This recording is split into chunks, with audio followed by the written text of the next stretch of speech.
안녕하세요. 매주 목요일 한 주간 우리들의 시선을 사로잡은 이야기를 공유하는 오피스아워의 진행자 이상인입니다. 그리고 저와 함께 공동 진행을 해주시는 오터레터의 발행인 박상현님을 소개합니다. 안녕하세요. 안녕하세요.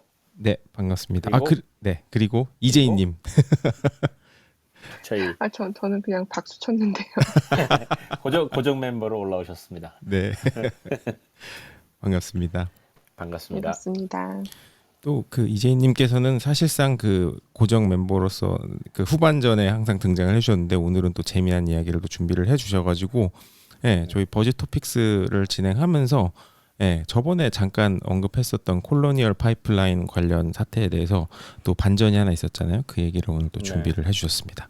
네, 저도 좀 궁금해가지고 이재윤님 말씀을 좀 듣고 싶었습니다. 맞아요. 사실 그 어떤 언론보다 더 심도 있고 재미난 이야기를 전해주시지 않을까 기대를 하고 있습니다. 기대하겠습니다.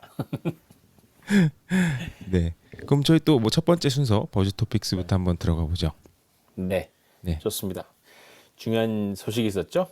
WWDC 애플 발표를 보다가 제가 잠깐 졸았는데 그래도 중요한 건 다 봤습니다.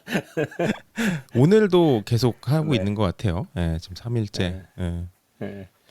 예, 재밌는 것들이 많이 있는 것 같아요. 예. 저는 저부터 먼저 제일 관심이 갔던 거는 저는 말씀드리면은 페이스타임이 이제 다른 플랫폼에서 다른 플랫폼이라고 해봤자 뭐 결국 웹에 올라가는 거긴 한데 어쨌든 간에 다른 폰에서 사용할 수 있도록 만들었다는 거 그리고 그 줌 링크 보내듯이 페이스타임 링크를 보내면은 이제 누구나 자기 그 브라우저에서 열어서 똑같이 할 수 있고 뭐 양쪽 다 이제 인크립션이 들어가지고 이제 안전하게 할 수 있다 이렇게 발표를 했는데 결국 이제 이거는 줌을 의식한 거겠죠. 사람들이 줌 이펙트라고 얘기를 하는데 줌이 빠르게 그 시장을 점유하면서 제가 느낀 거는 그거였어요. 그 사람들이 과거에는 페이스타임은 캐주얼하게 사용하는 거고 줌은 뭐 회의할 때 사용한다, 일할 때 회의할 때 사용한다고 생각을 했는데 사람들이 줌이 점점 편해지면서 그냥 친구끼리 가족끼리 대화할 때도 줌을 사용하더라는 거죠. 네. 저도 이제 그런 식으로 친구들과 얘기를 하기 시작했는데 그걸 뭐 애플에서 가만 보고 있을 일은 없을 것 같고 그래서 이제 페이스타임 이거 안 되겠다 그래서 이제 플랫폼을 다른 플랫폼까지 할 수 있도록 이제 연 거죠. 그러니까 저는 이래서 결국 경쟁이 중요하다고 생각을 하는 겁니다. 이게 맞아요. 페이스타임 근데 훌륭하죠. 애플 충분히 할 수 있었는데 안 하고 버티다가 강력한 경쟁자가 나타나니까 결국은 다른 플랫폼에도 열어준다는 거니까요. 저는 사실 이 페이스타임이 사실 어떻게 보면은 요번에 가장 핵심 중에 하나였잖아요, 발표에. 근데 네. 저는 줌을 의식한 것도 있지만 가장 걱정되는 회사가 어디였냐면은 사실 페이스북이었어요. 사실 이 메시징이라든지 이런 커뮤니케이션 툴 자체가 이제 소셜 툴 같이 진화를 하다 보니까 네. 그 소셜 툴에서 압도적인 지위를 가지고 있던 페이스북이 점점 그 여러 국면에서 이제 뭐 이제 활로를 찾고 있지만 계속해서 그 시장을 좀 뺏기는 느낌이 아무래도 들고 있거든요. 네.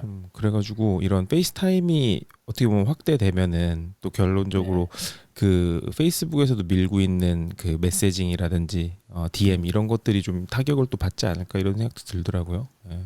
맞아요.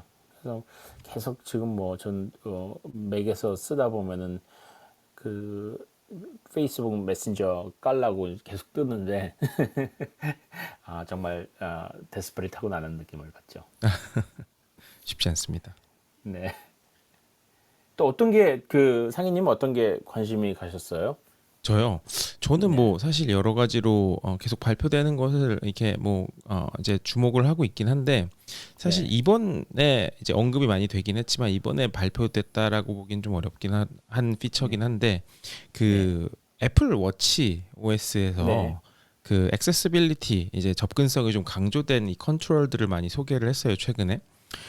그게 뭐냐면은 시계를 차고 있는데 시계 자체를 터치를 안 해도 손 동작으로 애플워치를 조작을 할 수 있는 거예요. 그 모션을 디텍트를 해가지고. 이게 그러니까 손을 이렇게 하버링 해가지고 할 수 있나 보죠? 네, 그 주먹을 쥔다거나 뭐 꼬집는 거를 한다거나 이런 핸드 제스처를 하면은 조작이 돼요. 애플워치가. 아, 예, 저는 그것도 되게 재밌게 봤었던 것 같고. 음, 예, 그리고 뭐 그 이제 뭐 다양하게 뭐 월 그 OS 그 몬테레이. 예. 네, 그게 사실상 페이스타임이랑 뭐 이렇게 많이 또 연계도 되는 느낌도 좀 있고. 예. 네. 그래서 인상 그래서 좀 깊었습니다. 몬터레이 보면서 그 저는 항상 이게 앱 아이콘이 관심이 가는데 아이콘 디자인이 살짝 바뀌었어요. 혹시 아마 보신 분들도 계실 텐데 뭐 전반적으로는 그대로 뭐 전체적인 틀은 그대로 갖고 가고 있는데 왜 이런 거 있잖아요. 지금 혹시 아이폰 갖고 계신 분들 보시면 알겠지만 페이스타임 앱을 예를 들자면은 그 페이스타임 앱에서 그 카메라는 플랫하게 있고 뒤에 그 배경이 되는 초록색 그 네모가 약간 그라데이션이 들어가 있잖아요. 거기가 살짝 입체 같은 배경으로 플랫한 그 로고가 들어가 있는데 지금 새로 바뀐 걸 보면은 그 그라데이션 뒤에는 잘 안 보여요. 그걸 플랫하게 만들어 버리고 그 카메라나 아니면 뭐 메시지에서는 이제 턱 버블 같은 거 거기에 오히려 그, 그 양각이 살짝 들어간 그러니까 그 입체 부분이 이제 배경에서 그 로고로 바뀌면서 그 과거에 이제까지 사용하던 그 플랫 디자인에서 분명히 벗어난 것 같아요. 그래서 다른 같이 소개된 몇 가지 앱을 봐도 그래서 슬랙 앱을 봐도 슬랙에 있는 그 뒤에 이렇게 뭐랄까 여러 가지 복잡한 십자 문양의 모양이 있잖아요. 그게 이제 도드라져 보이고 그리고 노트 같은 경우를 보면은 연필이 그냥 다시 그 스큐어모픽 디자인으로 돌아가는 거라는 생각이 그냥 섬뜩 드는 정도로 굉장히 뚜렷한 연필이 보이기 시작했어요. 그래서 이게 전반적으로 멀리서 보면은 이거 왠지 아이폰 1세대 느낌이 드는 그런 그 정도로 저는 뭔가 이게 디자인 언어가 이쪽에서 바꾸기로 한 거 아닌가 하는 생각이 좀 들었어요. 근데 사실 이거는 제가 사실 제가 주로 하는 업무와도 관계가 많은 일이긴 한데 그런 부분을 이제 또 알아채신 상현님이 항상 존경하지만 좀 대단하신 분이다 이런 생각이 얘기를 들으면서 들었어요. 사실 이게 사실 노티스하기 쉽지 않은 부분이거든요. 그런 미세한 차이들을. 근데 전반적인 기조가 말씀하신 것처럼 네. 그 전반적으로 IT 회사들의 이제 디자인 시스템, 디자인 네. 랭귀지라고 하는 뭐 그런 부분들이 그 뎁스라고 하죠. 깊이와 네. 이제 그 3디멘셔널한 부분을 좀 강조한 쪽으로 많이 이제 방향성이 진행이 되고 있어요. 완전 플랫에서. 그래서 네. 아무래도 그 믹스 리얼리티나 AR, 네. VR 쪽이랑도 연계가 많이 되기 때문에 그런 부분이 앞으로도 그냥 일반 OS나 뭐 iOS 등에서도 많이 혹은 다른 회사들의 오퍼레이팅 시스템에서 계속 볼 수 있지 않을까. 근데 역시 대단하십니다. 역시 유행은 돌고 도는 것 같아요. 네, 맞아요. 이제 재밌습니다. 네. 그리고 저는 아까 저 애플 워치의 그 액세시빌리티 말씀하셨는데 저는 에어팟 프로에 그 대화하는 데 방향으로 이제 주변 소음을 없애고 그 대화하는 사람 그러니까 말하는 사람 쪽으로 향했을 때 그 사람의 말이 좀 더 뚜렷하게 들리게 만드는 그 기능을 설명을 할 때 드는 생각이 이거 언젠가는 보청기를 대체하는 쪽으로 갈 수밖에 없다고 사람들이 얘기를 하는데 이제 그쪽으로 이제 방향을 성큼 그쪽으로 이제 한 걸음 다가간 것 같아요. 그래서 이 정도면은 사실 보청기를 끼시는 보청기 이게 들으시는 분들 중에도 보청기 끼시는 분들이 있을 수 있겠는데 저는 예전에는 몰랐거든요. 왜 보청기를 어른들이 안 낄까? 저희 돌아가신 할머니도 보청기를 그렇게 싫어하시더라고요. 근데 뭐 이유를 나중에서야 알았는데 이게 보청기라는 게 정말 정말 비싸야 되는 거고 또 그 사람의 그 음역대 이런 데 맞춰가지고 굉장히 캘리브레이션을 잘해야 된다 그러더라고요.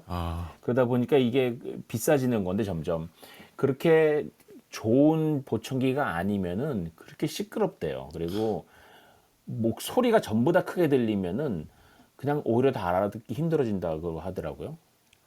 그래서 이게 스마트한 보청기여야 되는 건데 이제 그게 값이 높으니까 대부분의 어르신들이 쓰는 보청기는 이제 되게 싸구려고 시끄럽고 그러니까 안 들린다 해서 이렇게 안 쓰는 건데 애플이 에어팟 프로에서 이제 거의 그렇게 대화를 강조하고 주변 소음을 줄이는 거를 이제 그 기능을 집어넣기 시작하면은 저는 장기적으로 게다가 이제 보청기를 끼고 있는 어른들이 이제 보청기를 끼는 게 이제 창피하다고 해서 안 끼시는데 지금처럼 에어팟은 그냥 누구나 다 끼고 다니는 거라면은 네. 굉장히 바람직한 방향일 수도 있을 것 같아요. 맞아요, 사실 맞아요. 보스의 그런 헤드폰이 있잖아요.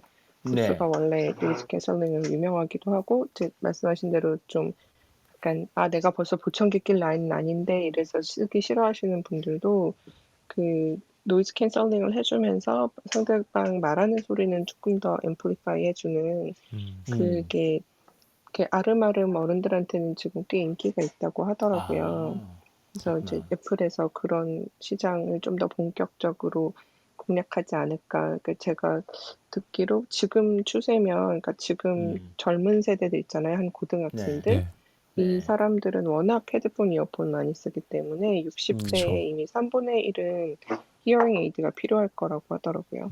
아, 근데 저는 또 맞다. 그 다양한 그런 기기들이 결국에는 그 어시스티브 디바이스들의 형태로 계속 진화를 많이 하지 않을까 그런 기능들을 탑재하면서 뭐 가령 그 네, 애플 그 글라스라든지 뭐 이제 상용화되는 B2B용 말고 이제 일반 컨슈머용 그 어규먼티드 리얼리티 글라스들이 나오잖아요. 근데 그게 결국에는 저는 그 시력 교정용으로까지 계속 발전하지 않을까 막 이런 생각도 들고 비슷한 음, 맥락인 것 같아요. 네.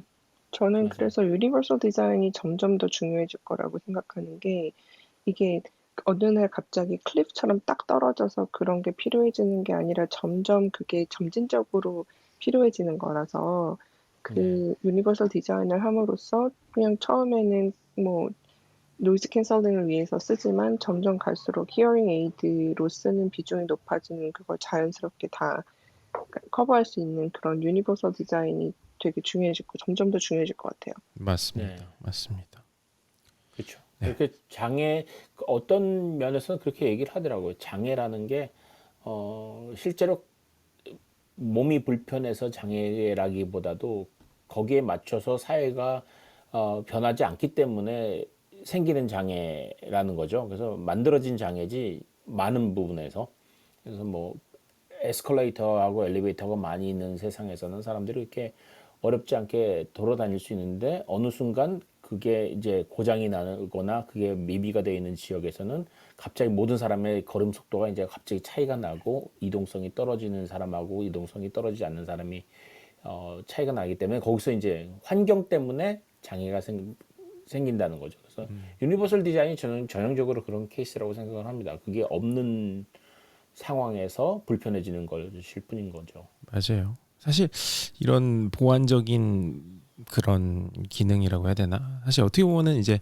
그러한 액세서빌리티 접근성부터 이런 것을 잘 해결해 주는 그런 디자인이 이제는 예전에 비해서 너무 많이 중요해져 가지고 옛날에는 그거 뭐 나중에 한번 업데이트할 때 하자 혹은 이게 엑스트라 피처지 이런 식으로 생각을 했었다라면 요즘은 당연히 처음에 할 때부터 고려가 돼야 되는 필수 사항이 되지 않았나 이런 생각이 듭니다. 네. 저희 그리고 또 다음 소식 애플의 네, WWDC가 너무 풍성한 이야기를 풀어놔서 네, 다음 토픽으로 한번 넘어가 볼까요? 네, 네, 사실 이거는 제가 좀 써봤는데 그 요새 저희 방송에 계속 언급되고 있는 밈 스탁들에 대한 네. 이야기예요. 예. 이게 그 재미난 게 어떤 분들은 밈 스탁을 그 맴매 스탁이라고 그러더라고요. 이거 사면 맴매 맞는 거라고. 그래서 근데 뭐 AMC라든지 뭐 GM이 최근에 뭐 클로버라든지 몇 가지 더 등장을 했어요. 근데 네. 이게 계속 진행형이 되고 있더라고요. 한풀 죽나 싶었는데 다시 살아나가지고 네. 근데 이게 좀 제가 이것 때문에 좀 신기해가지고 레딧을 요 며칠 계속 들어가서 막 구경을 했어요. 그랬더니 네. 이제 그들 사이에는 이 코홀트라고 그러죠. 이 그들 사이에 네. 이제 동기화적인 그런 의식도 되게 크게 작용을 하려고 하는 것 같고 진짜인지 모르겠지만, 근데 돈을 버는 목적도 분명히 있는데 헤지 펀드를 응징한다라는 메시지가 계속 거기서 올라오더라고요. 그래서 예. 아직도 예, 그쵸. 응징이 다 안 끝났고 막 시타델을 뭐 지옥으로 보내야 된다, 막 이런 소리 계속 쓰고 막. 아직까지 스타살 얘기를 하고 있어요. 네. 음. 그래서 근데 재미난 게 본인들을 그 AB라고 불러요. 그 유인원을 뜻하는. 근데 AP인데 네. 이게 약자로 그 All People Equal이라고 본인들을 네. 칭하면서 AB라고 부르는 그런 재미난 걸 또 목격을 하게 되더라고요. 예. 근데 이게 지금 뭐 사실 연초에 두드러졌다가 이제 뭐 이제 한물 가는구나 뭐 이렇게 생각을 했었는데 이게 계속해서 힘을 받는 걸 보면은 이제는 이런 상황에서 같이 살아야 되는 거지 이게 뭐 한때 지나가는 문제 정도로 생각하거나 해결해야 될 어떤 걸로 생각하면 안 될 것 같아요. 그냥 이거는 이제 상수로 존재한다 이런 사람들은 그게 이제 맞아요. 뭐 원래 작전 세력이 주식시장에 항상 존재했던 기관 투자자들 사이에 이제 작전 세력을 만드는 게 이미 존재했기 때문에 그냥 뭐 어쩔 수 없이 레딧에 있는 이 사람들도 월스트리트 배츠 사람들도 그냥 같이 거대한 손으로 생각을 해야 되는 세상이 된 것 같아요. 맞습니다. 그래도 재미난 게 그 안에서 또 싸우더라고요. 보니까 아, 왜 여기 AMC 방인데 GM이 얘기하냐는 둥 막 그런 걸로 싸우기도 하고. 오, 근데 뭐 먼저 레딧이 또 이렇게 조명한 동네는 또 절대로 아니기 때문에. 네, 맞습니다. 예. 그리고 재미있는 차가 또 나왔죠. 그 맞습니다. 포드에서 포드가 요새 막 쏟아내는 것 같아요. 막 그래서 어떻게 참았나 싶죠, 요새 나오는 거 보면. 네, 저는 깜짝 놀랐어요. 이게 새로 나온 차가 이제 컴팩트 픽업이라고 되게 작은 종류의 예전에 포드 레인저인가요? 되게 작은 픽업이 하나 있었는데 별로 재미를 못 보고 그냥 사라졌던 걸로 알고 있는데 매버릭이 딱 그 정도 사이즈로 이제 작게 나왔어요. 근데 저는 일단 가격에 놀랐어요. 2만 불. 어마어마하죠. 네, 2만 불에 이게 엔진 기본 사양이 하이브리드인 거예요. 기본이 하이브리드죠, 맞아요. 기본이 하이브리드인 거예요. 근데 여기서 이제 자기 또 뭐 이걸 파워를 높이고 싶으면 이제 그걸 가솔린 전용으로 바꿀 뭐 업그레이드를 할 수 있는데 기본은 하이브리드라는 바람에 이거 뭔가 세상이 바뀐 것 같다는 생각이 드는 거예요. 근데 이게 시빅하고 시빅보다 더 연비가 좋다고 하이브리드니까요. 그쵸? 아무래도. 네, 근데 이게 가능하다? 이게 2만 불에? 2만 불에서 정확하게 $5 빠지는 19,995달러인데 이게 가능하다는 것 자체 그리고 멀쩡하게 나왔어. 속도 이렇게 싸구려처럼 보이지도 않고 굉장히 깔끔하게 나왔는데 게다가 이게 매력이 있는 것이 일단 포드가 픽업에는 그래도 강자잖아요. 명가죠, 명가. 네. 근데 거기서 이걸 이렇게 작은 걸 만들었다. 그것도 이제 작은 건데도 값이 싸게 만들었고 이제 잘 만들었다고 얘기하면은 지금 이제 제일 긴장하는 게 현대 산타크루즈죠. 현대 산타크루즈가 사실 발표가 돼가지고 판매 들어가는 게 올해 말이었나 그러는 걸로 알고 있는데 이게 사실 가장 작은 픽업 트럭으로 나왔기 때문에 이 시장에는 아무도 없다고 생각을 하고 나온 거거든요. 미국에서는. 네. 그런데 딱 정확하게 그 급에서 이제 다른 회사도 아닌 포드가 내놨고 현대 산타크루즈보다 10,000불이 싼 거예요. 그러니까 비상이 걸린 거죠. 그래서 뭐 한국 어느 그 웹사이트에서는 이제 산타크루즈 미국에서 놀지 말고 그냥 포기하고 한국 들어와서 나 좀 사게 해주라 이렇게. 재밌네요.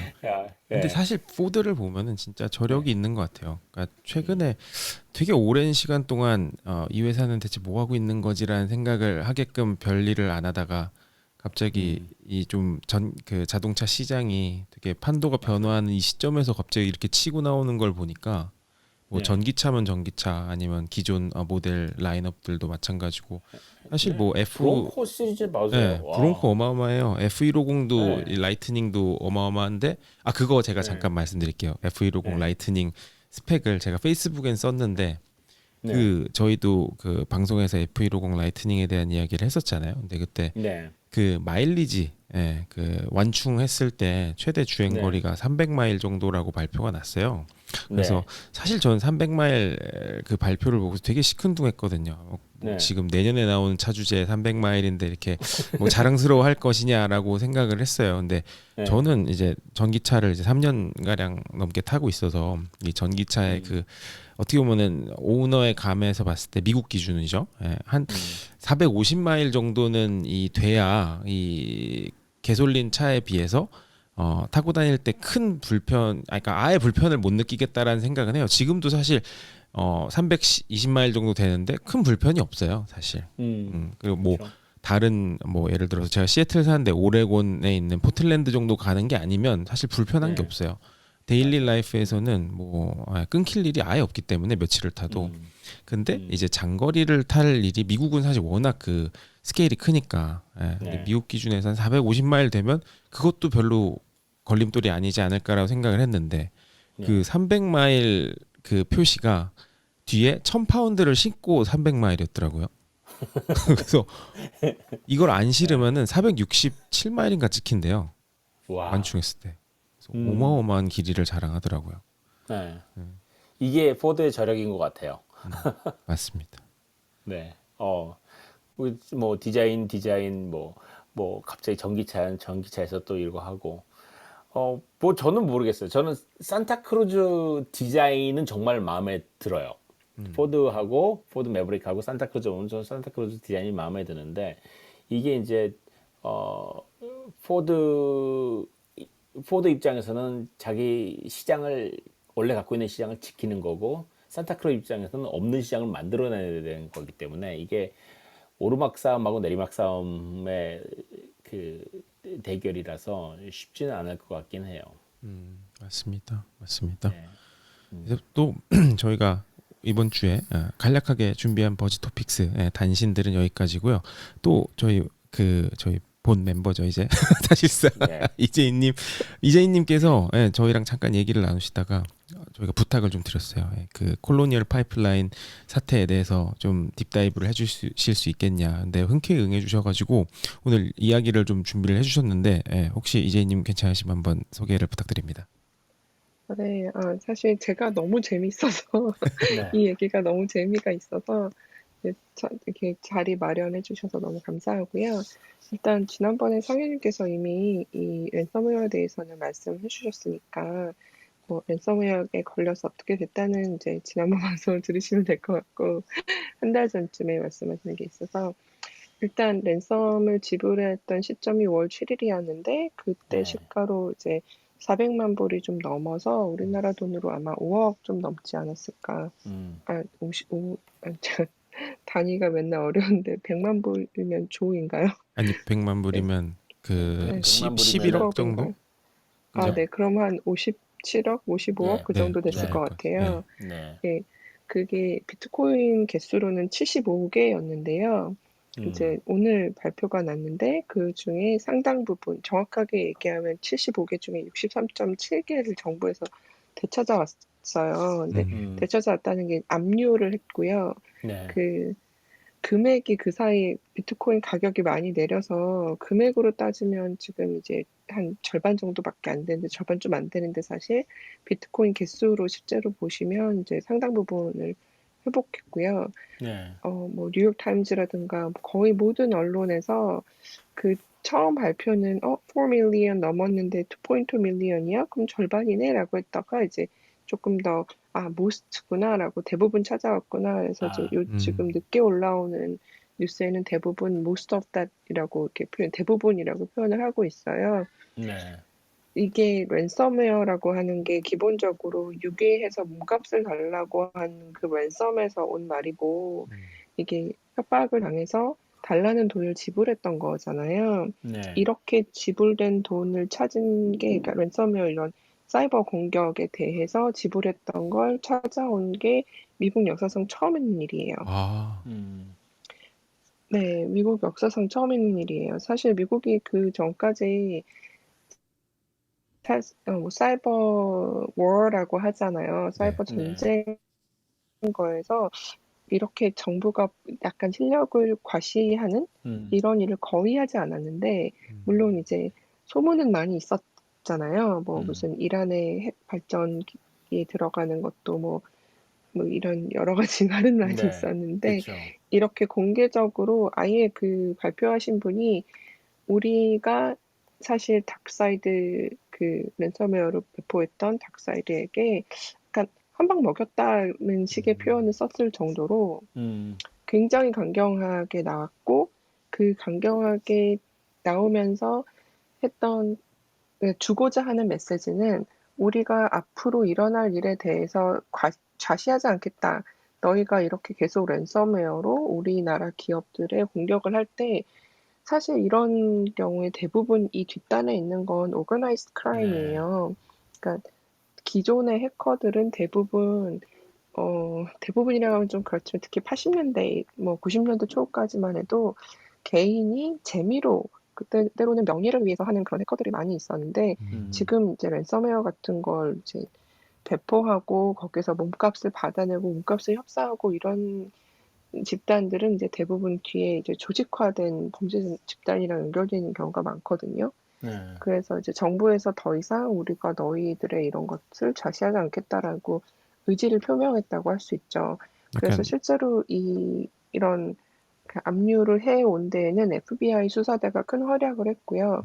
이 수사대는 기존의 범죄 집단, 그러니까 오거나이즈 크라임에 대응하는 그런 부서와 긴밀한 협조를 하고 있다고 알려져 있습니다. 근데 새로운 기술이 나온 건가요? 내부적으로 그거를 네, 그게 지갑을 굉장히 열은 거죠. 네, 그 부분이 이제 제가 좀 더 다른 분들보다 좀 깊게 설명드릴 수 있는 부분일 것 같은데요. 네, 이 얘기가 처음 나왔을 때 처음 발표에는 패스워드를 FBI가 그러니까 약간 설명 다시 하면 처음에 피해자가 보낸 그 계좌에 그냥 있는 경우는 거의 없어요. 그렇죠. 네. 그 계좌에서 약간 돈 세탁을 하고 이동 추적이 어렵게 하기 위해서 돈을 계속 돌리거든요. 이걸 텀블링이라고 하는데요.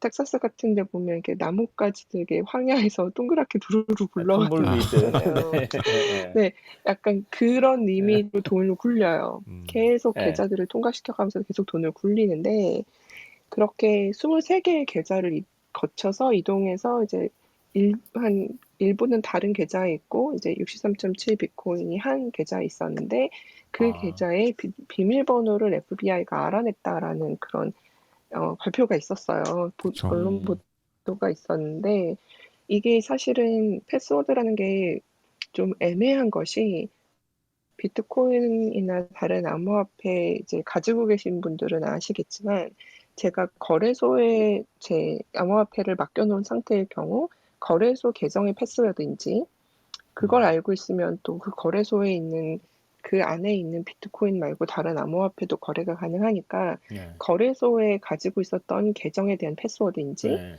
아니면 비트코인은 기본적으로 계좌가 다 퍼블릭 키라고 하는 이렇게 암호학에서 쓰는 공개 키라고 하는 어떤 값이 네. 있고, 그 값에 사실은 해시 값이지만, 그러니까 좀 특별한 의미를 가지는 계좌 번호가 있는 거고, 그 계좌 번호에 상응하는 프라이빗 키라는 게 있어서 이 프라이빗 키를 가지고 있어야만 이 비트코인이 들어있는 계좌에서 돈을 뺄 수가 있거든요. 근데 네. 이 그래서 이 프라이빗 프라이빗 키가 키를 네, 그 네. 시도가 여러 번 되면 잘못하면 막히는 그거잖아요. 그죠?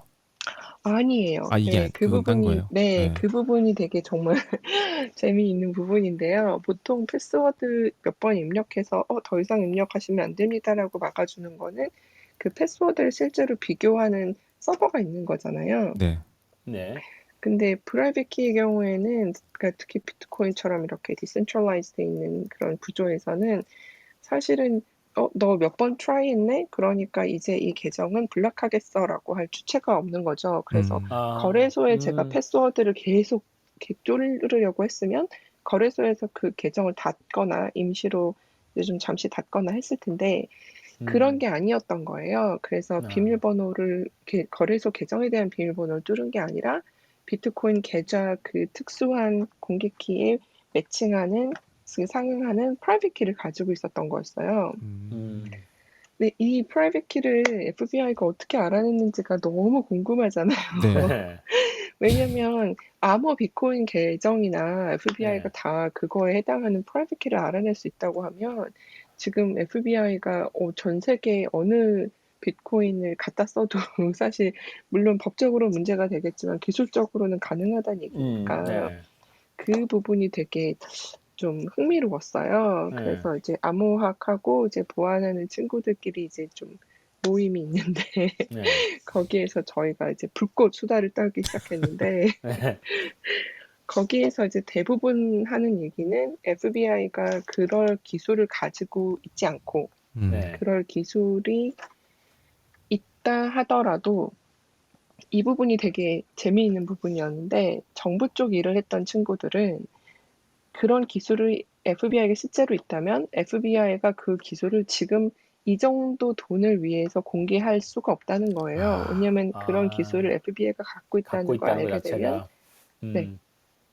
범죄자가 더 그거에 맞게 움직일 거기 때문에 음, 그래서 이제 혹시 그 앨런 튜링 나온 이미테이션 게임 이런 영화 보시면 네. 거기 그 앨런 튜링이 암호를 딱 풀자마자 독일군이 어디로 갈 거다라는 걸 음, 알아냈는데 근데 그 그쵸. 팀에 있던 사람이 거기 내 동생이 있다, 남동생이 네. 있다. 그런데도 알란 튜링이 우리가 그걸 알고 있다는 걸 독일군한테 지금 들킬 수는 없다. 우리가 암호를 음, 깼다는 걸 독일군한테 들키면 그 뒤에 전쟁을 우리가 하기가 너무 힘들어지기 때문에 음, 우리가 지금 급하게 거기 있는 부대를 움직일 수는 없다라고 하는 장면이 있거든요. 맞아요. 음, 그러니까 그런 같은 맥락에서 FBI가 지금 2.2 밀리언을 복구하자고 그 기술을 공개할 수는 없다는 거예요. 공개했을 리도 없다. 음, 네. 약간 닭살 돋았어요. 그 영화 비교해 주시는 그죠. 장면에서. 아, 근데 그거 너무 마음 아픈 장면이잖아요. 네. 네. 그 맞아요. 진짜 감정적으로 사람을 되게 힘들게 하는 장면이고, 근데 네. 이제 제가 그 속해 있는 그 모임이 거의 이제 제일 연세 많으신 분은 80대 있고, 뭐 지금 CIA에서 뭐 굉장히 비밀스러운 오퍼레이션 이런 거 할 때 참여하셨던 분들도 계시고 그러니까 어, 굉장히 스탠스가 정말 전쟁을 겪은 분들의 스탠스예요. 어, 그러니까 그런 분들은 FBI가 그런 기술을 가지고 있을 것 같지 않다는 건 이제 암호학자들의 의견이고 실제로 네. 많은 암호학자들이 그렇지 않을 거라고 예상하고 있고 음, 그 이분들은 FBI가 설사 그 기술을 가지고 있을지언정 이거에 음, 그렇게 썼을 리가 없다는 거예요. 음, 아, 근데 저는 사실은 그 기술이 지금 FBI가 가지고 있을 것 같지는 않고, 왜냐면 이게 음, 연산 면에서 너무 어려운 일이고, 어, 아직은 그런 기술이 없다는 게 음, 정설이고, 음, 음, 근데 한 가지 가능한 거는 FBI가 아마도 내부자 중에 뭐 내부자 고발을 받았거나 음, 아니면 이제 자기네들 인포먼트라고 하잖아요. 네. 자기들 그쵸. 이제 네, 심어놓은 사람들 중에 커넥션을 이용해서 그걸 빼왔을 거다라는 그런 이제 음, 설이 있고, 그 다음에 이 다크사이드가 사실은 그 중간에 서버가 압류된 적도 있었어요. 그러니까 본인들 말로 음, 그랬어요. 우리 서버가 압류되었다라고. 네. 그런 말을 한 적이 있었을 정도로 사실 기술적으로 그렇게까지 아주 발전된 팀은 아닌 것 같으니 패스워드 관리를 잘못해서 털린 게 아니겠냐라는 추측이 아, 지금 있고 어느 것도 FBI가 이걸 제가 보기에는 자기네들이 어떻게 프라이빗 키를 가져왔는지 공개할 것 같지는 않은데 음, 지금 아마 가장 유력한 설은 이거 두 개인 것 같아요. 그러니까 음, 자기네들 나름의 인포먼트를 이용했다, 음, 그러니까 사람을 이용했다 내지는 어, 의외로 이 해커들이 실수를 좀 해서 음, 털렸다라는 이 두 가지 가능성이 제일 높아 보이는데 이제 음, 후자에 조금 더 무게가 실리는 이유 중에 하나는 보통 이런 식으로 계좌를 여러 개를 움직여가면서 돈을 움직일 때는 당연히 분산하거든요. 음, 혹시 네. 만약에 계좌를 털릴 가능성을 고려해서 예를 들어서 75개의 비트코인을 받았다? 그러면 뭐 한 5개씩, 10개씩 이렇게 쪼개서 여러 개의 계좌에 두는데 63.7이라는 꽤 큰 분량의 돈을 한 군데 뒀다는 한 게 좀 군데. 음. 약간 미심쩍다기보다 약간 음. 뭐 이렇게까지는 뭐 그렇게까지 소피스티케이트한 애들은 아닌가 이런 썰이 살짝 있기도 한 거죠. 그럼 음. FBI가 이번에 좀 운이 좋았다고 봐도 되나요? 이게 똑같은 사건이 나왔을 때 네. 다시 또 이 정도로 찾아올 수 있다고 보기 좀 힘들어 보이는데요. 네, 두 가지가 다 가능한데, 그러니까 지금 FBI가 그래서 앞으로 랜섬을 계속 다 찾아올 수 있을 거냐? 그러니까 지금 당장 혹시 브렌탁이라고 아시는지 모르겠는데, 브렌탁이 이제 케미컬 프로세싱 하는 회사인데, 거기도 네. 5월 12일에 랜섬을 같은 양을 냈어요. 아, 아, 똑같이 닥사이드에 냈는데, 거기서 낸 랜섬은 지금 아직 복구를 못했거든요. 음, 그러니까 FBI가 이 특정 케이스에서 좀 더 럭키했다라는 거는 음, 아마도 사실일 거예요. 그리고 네, FBI에서 발표할 때도 콜로니얼 파이프라인이 딱 공격 들어오자마자 거의 몇 시간 안에 바로 FBI 연락했기 때문에 자기네들이 좀 더 이 사태를 미리 대비할 수 있었다라는 말이 있었어요. 음, 그래서 아마 그때 이제 여러 군데의 거래소나 이런 데들에 좀 더 자기네들이 컨트롤할 수 있는 부분들을 만들어 놓지 않았나라는 그런 예상이 있고요. 네, 그치만 또 반대로 무슨 생각도 할 수 있냐면 이걸 하기 위해서 FBI가 상당한 리소스를 썼을 건 되게 분명해요. 음, 아마 2.2 밀리언을 지금 받아왔지만 이걸 하기 위해서 자기네들의 인포먼트를 썼으면 그 인포먼트를 더 이상 쓸 수 없다는 걸 거의 각오하고 썼을 거고 아, 자기네들이 이거를 패스워드 쪽을 털었으면 그 패스워드를 터는 것도 상당한 리소스가 들어가거든요. 음, 사람도 들어가고 시간도 들어가고 돈도 많이 들어가요. 그렇죠. 그래서 아마 어느 쪽으로든 FBI가 이건 약간 스테이트먼트를 한 거죠. 우리가 이만큼 2.2 밀리언을 꼭 찾아서라기보다는 음, 그 금액의 문제라기보다는 우리가 앞으로 이렇게까지 적극적으로 대응하겠다라는 선언을 했다는 거에 더 가까울 것 같아요. 그 아, 바이든이 그런 소리도 했잖아요. 그쵸. 그 네, 이걸 저도 지금 그 테러로, 얘기 하려고 예, 했었어요. 바이든의 결정인 것 같아요. 그쵸. 테러로 네, 규정하겠다라고 상당히 그럴 오피셜리. 가능성이 있죠. 음, 약간 저는 어떤 느낌 들었냐면은 그 이거를 되게 강경 대응을 하겠다고 이제 본보기를 펼치는 이 느낌이 약간 리암 니슨 테이큰 약간 이런 느낌으로 접근을 하는 건가? 그쵸? 네, 또 가만두지 다르게 않겠다. 생각하시면 지금 미국에서 공통의 적, 미국 국민들 모두가 동의할 수 있는 공통의 적이 누가 있나 생각해 보시면 음, 네, 이런 사이버 에스파네지라고도 할 수 있고 워라고도 할 수 있는 이거는 음, 당연히 이제 공통의 적이잖아요. 네. 네, 네, 그래서 바이든이 그걸 되게 분명하게 음, 이런 집단은 미국의 적이다라고 선언한 거라고도 볼 수 있을 것 같아요. 음. 근데 이 다크 사이드가 러시아 쪽이었나요? 아니면은 뭐 그 국적이 상관없는 그런 조직이에요? 거기서 사용한 랜섬웨어는 이제 러시아에서 만들어진 소프트웨어인 것 같다라고 이제 하는데 네, 실제로 이제 랜섬웨어는 이렇게 만들어서 팔기도 해요. 그래서 그게 반드시 이번에 이걸 한 집단이 러시아 국적의 사람들일 것이다라고 결론을 내리기는 조금 어려울 것 같아요. 제가 음, 들은 얘기로는 얼마 전에 그 흥미로운 얘기를 들었는데 이 닥사이드라는 게 사실 이 뭐랄까 프론트엔드 쪽에서 있는 사람들이고 실제로 뭐 뚫고 하는 일을 하는 그 해커들은 또 따로 있다는 거예요. 그래서 네, 닥사이드, 맞아요. 예, 닥사이드는 말하자면은 그런 사람들이 해놓은 작업을 가지고서 돈 뜯어내고 그 앞에 그 고객 관리 쪽에 CRM이죠, CRM.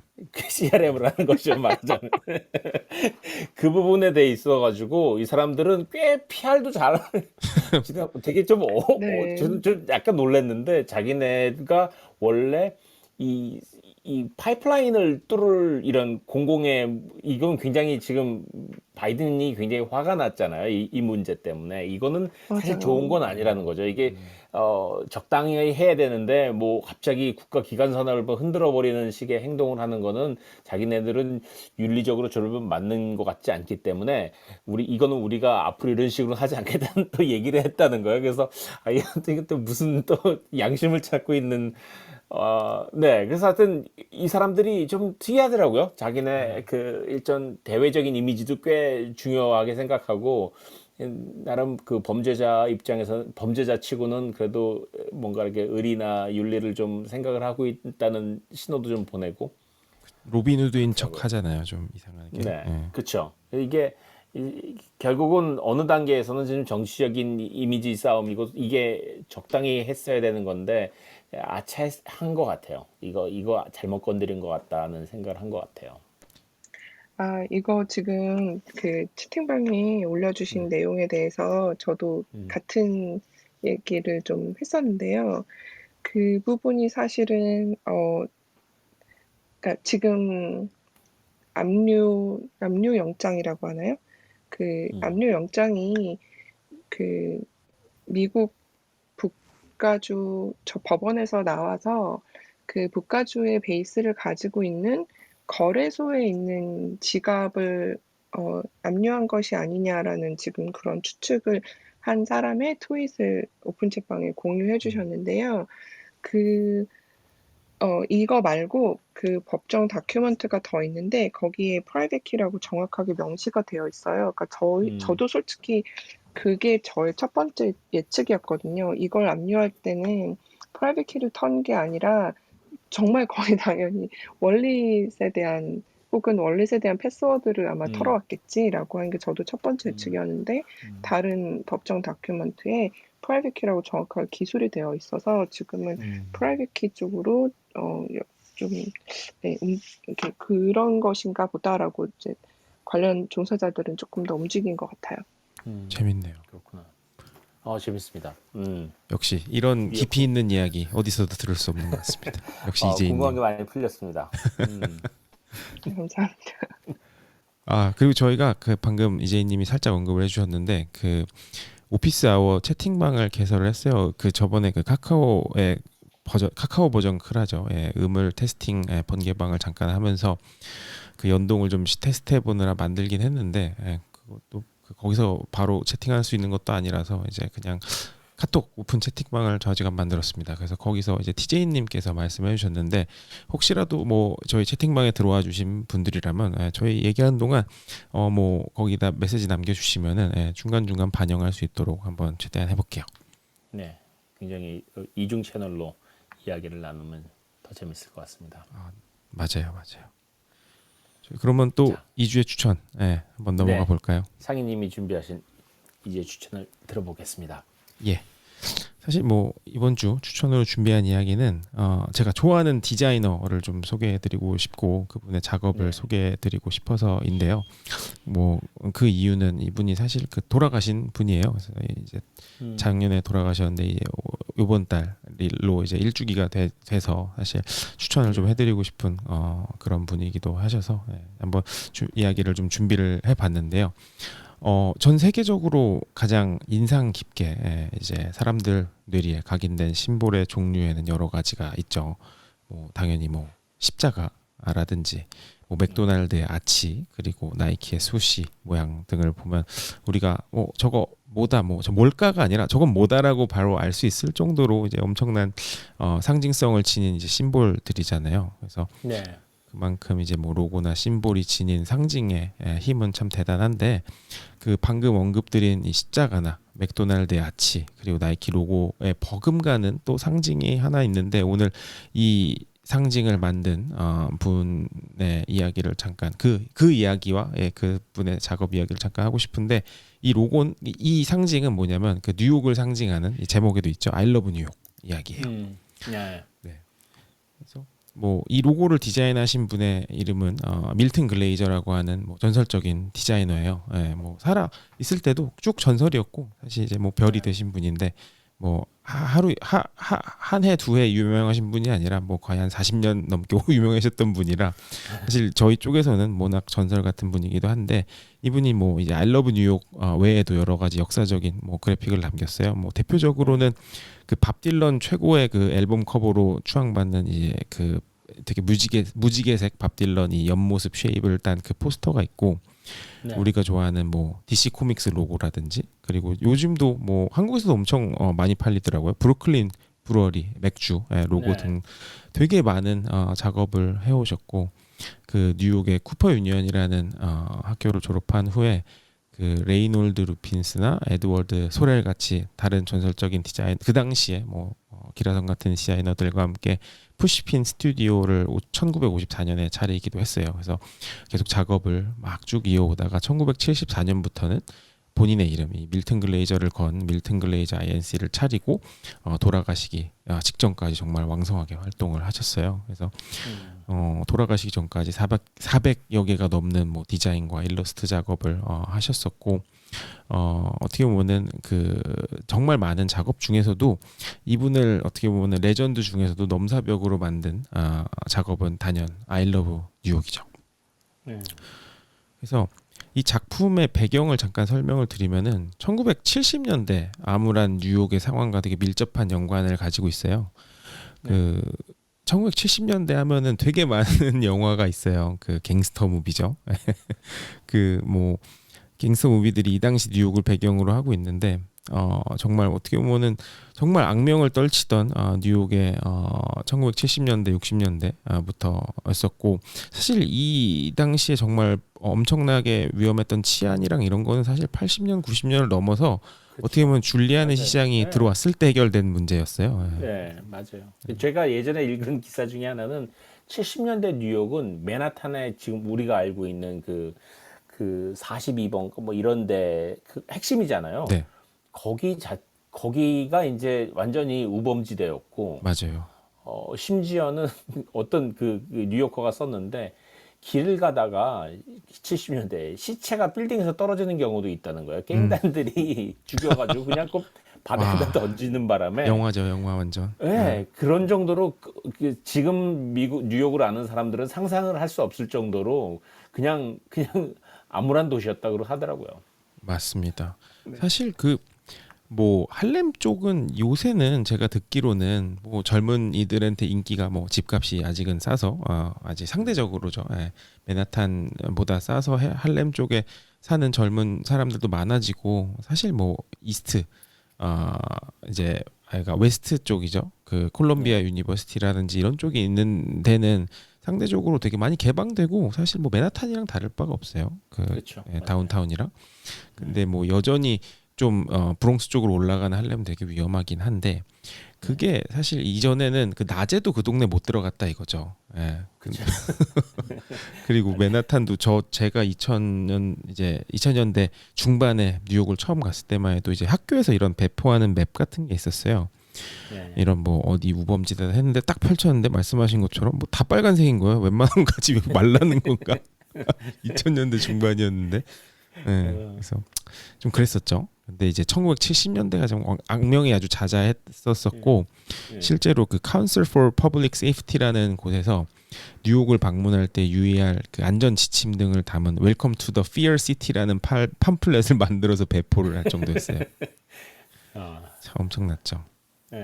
근데 이제 1977년 7월 30일에 어떻게 보면 거의 이 대미가 또 장식이 되는 사건이 발생이 되는데 그 대정전이 불어닥쳐요. 뉴욕 전체를 감싸는. 그 여름에 왔다는 그거죠. 맞아요. 맞아요. 그 전설적인 대정전. 제가 사실 뉴욕 살 때 대정전을 한번 겪어봤거든요. 그쵸. 저 기억나요. 제 동생이 뉴욕에 살면서 그 다리를 건너서 6시간 동안 걸어왔다고. 맞아요. 그러니까 뉴욕 살면은 참 그 대단한 스케일의 이벤트가 한 번씩 벌어지긴 하는데 맞아요. 그때도 토네이도 때문에 저희 집 근처에 있는 그 발전소가 그 사실 그 맨하탄 미드타운 밑쪽으로의 전력을 공급하는 발전소가 있었거든요. 그 터졌어요 발전소가. 그래서 막 그때 제 기억으로는 저기 오늘 뭐 엄청난 뭐 그때가 이제 그 만조라고 해야 되나 그 엄청 바닷물 수위도 높고 해가지고 이게 하는데 스노우스톰이 아니지 그 엄청난 비를 동반한 스톰이 올라온다고 경고를 많이 했었는데 아니나 다를까 이게 그 발전소가 뻥 하고 터져버리면서 그 전부 다 전기가 한 열흘 가량 나갔었죠. 정말 어마어마하더라고요. 근데 지금 그때도 막 그 정도였으니까 1970년대에는 엄청났겠죠. 그래서 그 무려 그 정전이 발생한 당일에 정말 많은 약탈, 방화, 막 살인 이런 게 일어나가지고 3,000명 넘게 연행됐다고 그래요. 그날 하루에. 그럼 다 어디다 가둬야 되는지는 모르겠지만. 그렇죠. 네, 맞아요. 라이커스 아일랜드. 진짜 엄청났었습니다. 그래서 그 이렇게 정말 악화만 되던 시의 이미지라든지 뭐 여러 가지 그런 부분들이 너무 악화가 되니까 재정도 파탄이 나고요. 이 당시 대통령도 뉴욕시에 이제 재정 보조를 거부하기도 했었어요. 그래서 뉴욕이 국리를 하다가 우리 재원을 마련할 수 있는 수단이 어디 없겠냐. 그리고 이 도시의 분위기를 좀 살릴 수 있는 뭔가 없겠냐라고 이야기가 나와서 그렇다면 우리가 이제 뭐 캠페인을 해서 투어리즘도 좀 부활시키고 경제도 활성화해보자라는 이야기가 나왔는데 그때 이제 이 밀튼 글레이저한테 뉴욕 시티에서 의뢰를 하게 돼요. 네. 저는 사실 개인적으로 디자이너의 입장에서 뉴욕 시티가 되게 좋은 건 뉴욕 시티가 정말 어떻게 보면은 그 네임드 디자이너들한테 다이렉트로 의뢰를 참 잘해요. 막 짜짜하게 입찰 같은 거 잘 안 붙이고, 네. 이거 하는데 딱 뭐 진짜 대가들한테 해달라고 정말 전문가들한테 제대로 맡기는 걸 참 잘해요.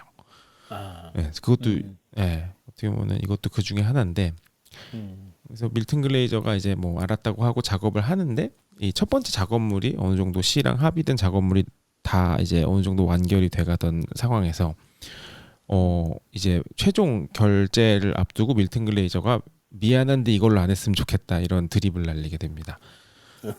그래서 사람들이 이제 어떻게 보면은 그 처음에 이제 시 당국과 어느 정도 괜찮은 작업물이 있는데 이제 담당자도 당황을 한 거죠.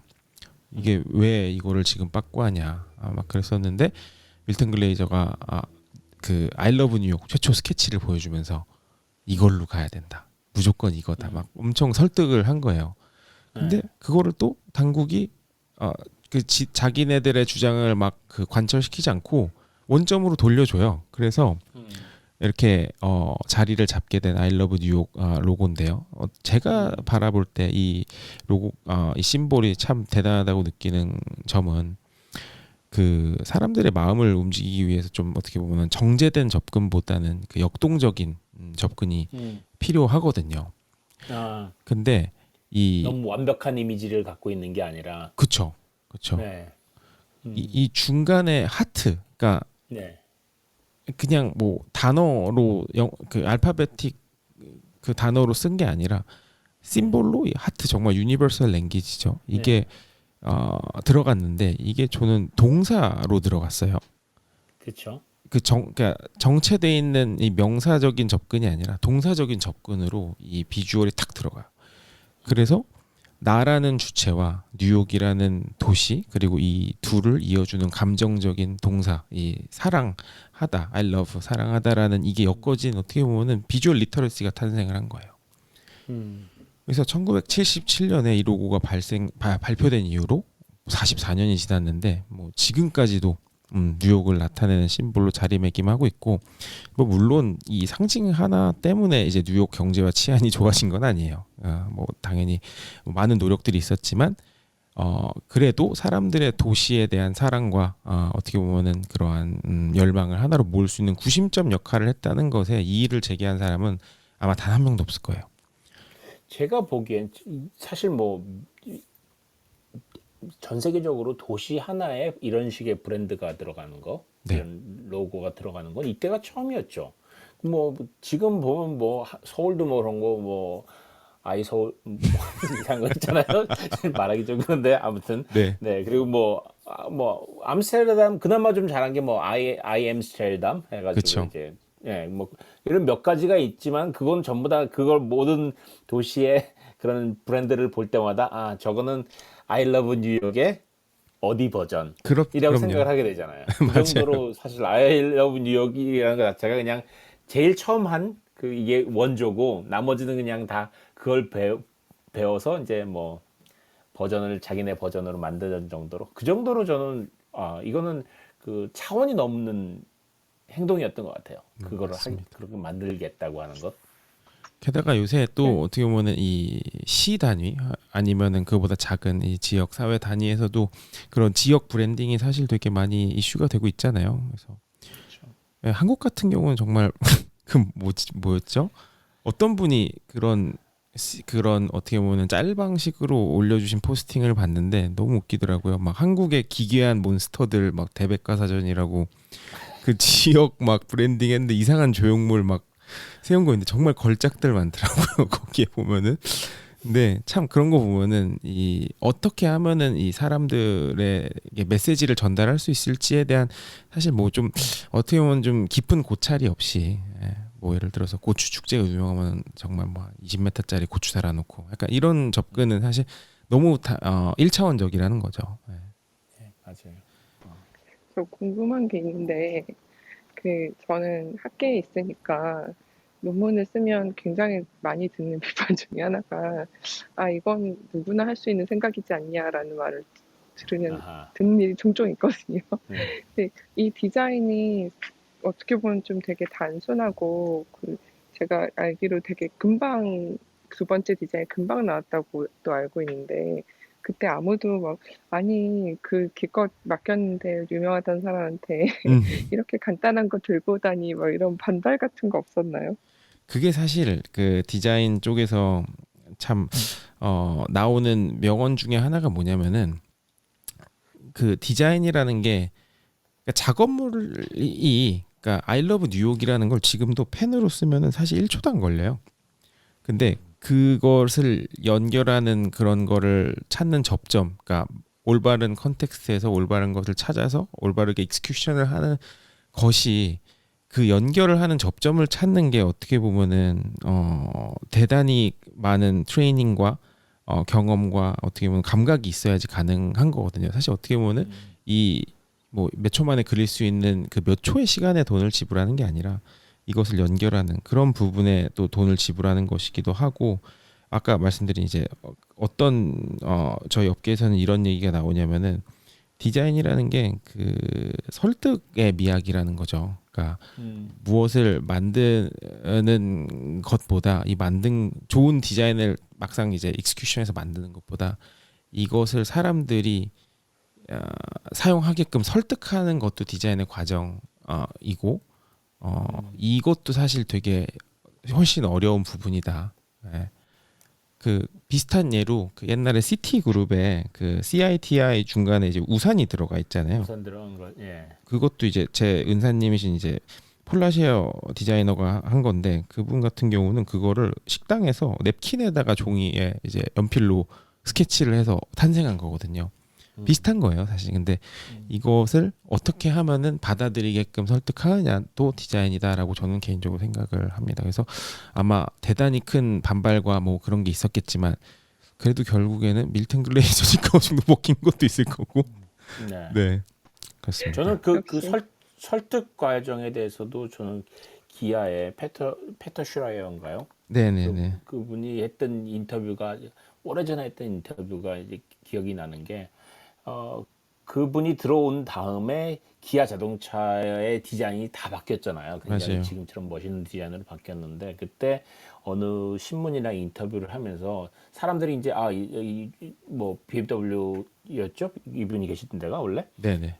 예, 거기서 온 디자이너라서 역시 기아를 바꿔놨다 이렇게 얘기를 했는데 이제 정작 얼마나 디자인을 하냐고 그랬더니 나는 디자인을 안 한다고 얘기를 하는 거예요. 맞아요. 그러면서 내가 디자인을 하는 게 아니라 원래 기아에 훌륭한 디자이너들이 많이 있었는데 이 사람들이 뭐 그 위로 올라가서 자꾸 이렇게 이사들이 이거 바꿔 이렇게 자르는 거를 자기가 막았다는 거죠. 맞아요. 자기가 그 이사진들이 그 훌륭한 디자이너의 작품을 건드리지 못하게 막는 역할을 하는 거지. 자기는 지금 뭐 일일이 내가 그 앞에 앉아가지고 컴퓨터 앞에 앉아가지고 디자인을 하는 건 아니잖아요. 디자인 총괄이. 그래서 이분은 그 얘기를 하더라고요. 자기의 역할은 이사진들 설득하고 그 경영진한테 훌륭한 디자인을 그대로 나갈 수 있도록 만들어주는 일이고 디자이너는 실제로 그 기아 자동차 디자인을 바꾼 거는 젊은 디자이너들이다 이렇게 얘기를 하더라고요. 그래서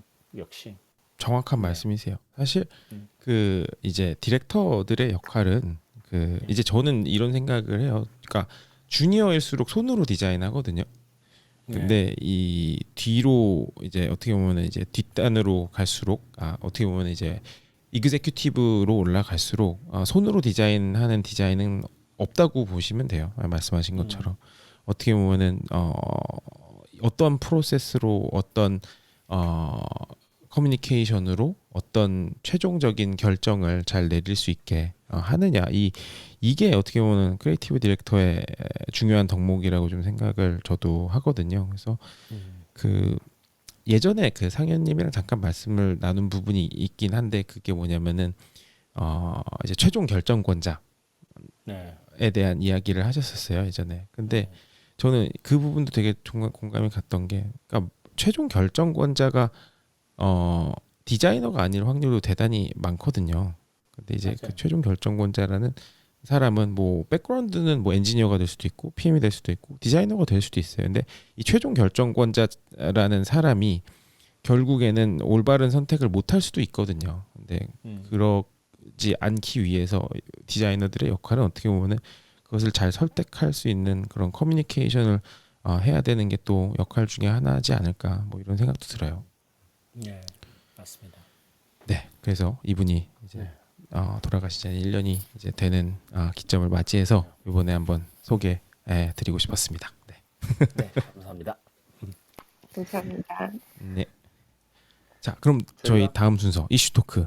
이슈초고 네. 시간이 벌써 12시가 됐기 때문에 아니 1시죠. 한국 시간으로는 예. 1시가 됐기 때문에 제가 최대한 간략하게 한번 재밌게 좀 이야기를 해보겠습니다. 지금 제가 이번에 이슈 토크로 준비한 거는 미국인들이 팬데믹 기간 동안에 총기를 집중적으로 구매를 했다는 소식입니다. 아마 들어보셨을 수 있을 텐데 미국인들이 원래 총을 좋아하는 사람들이잖아요. 전 세계에서 총을 아마 가장 좋아하는 국민이 아닐까 싶을 정도로 총을 좋아하는데 이 사람들이 원래 많이 사곤 했어요. 그동안 뭐 총기 사건, 총기 난사 사건, 뭐 특히 학교에서 일어날 때마다 정부에서 그 총기 규제 이제 강화한다는 말이 나오면은 오히려 그 얘기가 나오면 총기가 더 많이 팔리고 규제하기 전에 사야 되겠다.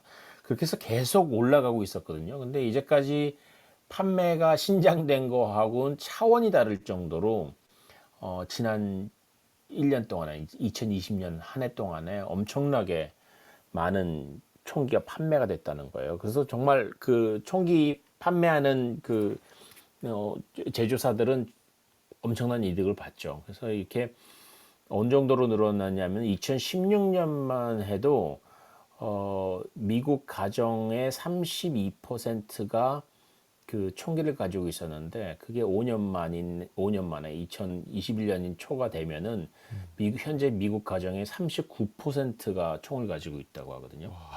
엄청난 거죠. 40%에 가까운 거면 10집에 4집이 총을 갖고 있다는 정도니까 이게 총이 이렇게 갑자기 많이 늘어나는 게 이제 사람들이 배경을 이제 조사를 하는 거죠. 어떻게 누가 얼마나 샀나 했더니 이제까지는 보통 뭐 영화에서 뭐 뉴스 보셔도 알겠지만 보통 총 갖고 있다 그러면 대부분 백인 남성들이잖아요. 네. 뭐 조직 범죄자들이 아니면 대개 백인 남성들이 이제 집에 총을 갖고 있고 그런데 이번에 지난 1년 동안에 총을 처음 구매한 사람들을 조사를 했더니 여성이 절반이래요.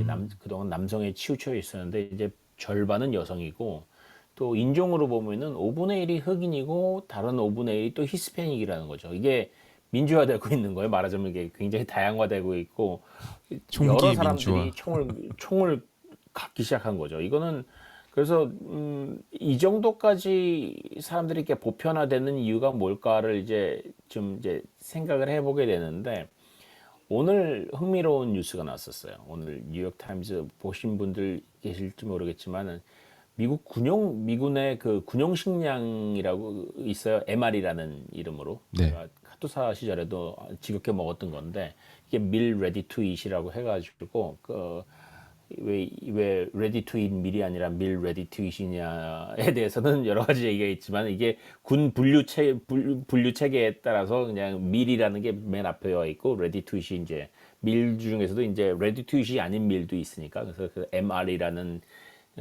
이름으로 붙은 그 예전에는 1950년대 60년대만 한국 전쟁 시절 때만 해도 이제 C레이션이라고 불렀던 거였는데 그때는 이제 캔에 들어가 있었는데 그 캔 들어가 있는 게 굉장히 무겁고 힘드니까 이거를 아예 그냥 캔 없이 비닐 포장으로 압축해 가지고 해서 먹을 수 있고 불을 안 펴도 화학약품 같은 거 이렇게 넣어가지고 물을 바로 뜨겁게 끓여가지고 이제 먹을 수 있는 이런 시스템을 만들어낸 게 이제 MRE인데 이게 지금 미국에서 엄청나게 팔리고 있다는 거예요. 이거를 그 왜 서플러스 스토어라고 해서 뭐 그 군용 물자 남는 거 이렇게 파는 사람들이 있는데 이 사람들이 어떤 업자 얘기를 들었는데 일주일에 100개 팔리던 게 지금 하루에 100개가 팔린다고. 그래서 이거를 그 물량을 구하지 못해가지고 뭐 계속 인터넷 뒤지면서 지금 이걸 찾아내서 중개해서 팔고 있다고 하는데 도대체 왜 이게 많이 팔리냐는 거죠. 그래서 그 기사에 따르면 이제 사람들이 사회가 좀 불안하다 보니까 이게 최악의 사태가 났을 때 나는 안전하게 식량을, 왜냐하면 밀 레디 투 이 MR이라는 게 미군들 사이에 하는 돌아다니 50년 지나도 안 썩는다는 거예요. 그리고 절대로 썩지 않게 만들었기 때문에 그래서 그 안에 뭐가 들어가 있는지 모르겠는데 그거에 안 썩는 음식이라는 이유로 사람들이 이제 많이 사들이는 거죠. 그래서 그럼 이 사람들은 무슨 생각을 하길래 이걸 하느냐는 거죠. 근데 이 두 사람, 그러니까 MR이 그 군용식량 사는 사람하고 총 사는 사람들이 사실은 같은 종류의 사람들이라는 거예요. 그 사람들이 어떤 사람들이냐면 그 서바이벌리스트라고 하기도 하고 둠스데이 프레퍼란 말도 쓰는데 세상이 다 망가지고 뭐 그 영화에 나오는 그 좀비가 나오는 세상 아니면 그 세상이 끝나가지고 모든 사람이 다 죽었는데 나 혼자 살아남았다 이런 종류의 미래를 암울한 미래를 상상하고 있는 사람들인 거예요. 그래서 그거에 대비해서 지하에 벙커도 파놓고 집에서 멀리 떨어진 곳에 식량을 그 땅속에다 묻어두고 이러는 걸 하는 거예요. 그래서 처음에는 저는 그 얘기를 듣고 왜 집에다가 식량을 놔두지 않고 집에서 떨어진 곳에다 묻어놓지 그랬더니 알고 보니까 사람들이 몰려오고 좀비가 몰려와서 자기 집으로 쳐들어와서 뭐 자기 식량을 다 가져가면은 그 다음엔 자기가 먹을 수 없기 때문에 집에서 멀리 떨어진 곳에 나만 아는 숲속에다가 묻어놓고 이런 정도까지 이게 치밀하게 생각을 하는 거예요.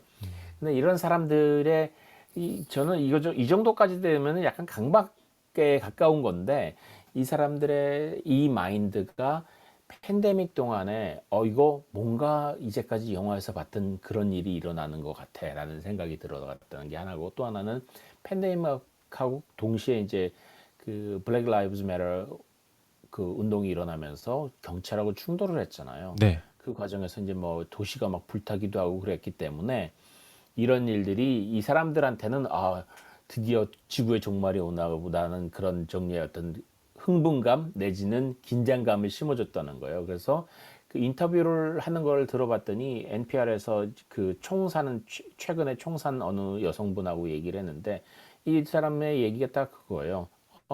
정부가 힘을 못 쓰고 경찰이 없어지면은 나는 내 목숨은 내가 지켜야 되는데 그럼 당연히 총이 있어야지. 그래서 이번에 총을 샀다 이렇게 얘기를 하더라고요. 팬데믹 기간 중에. 네.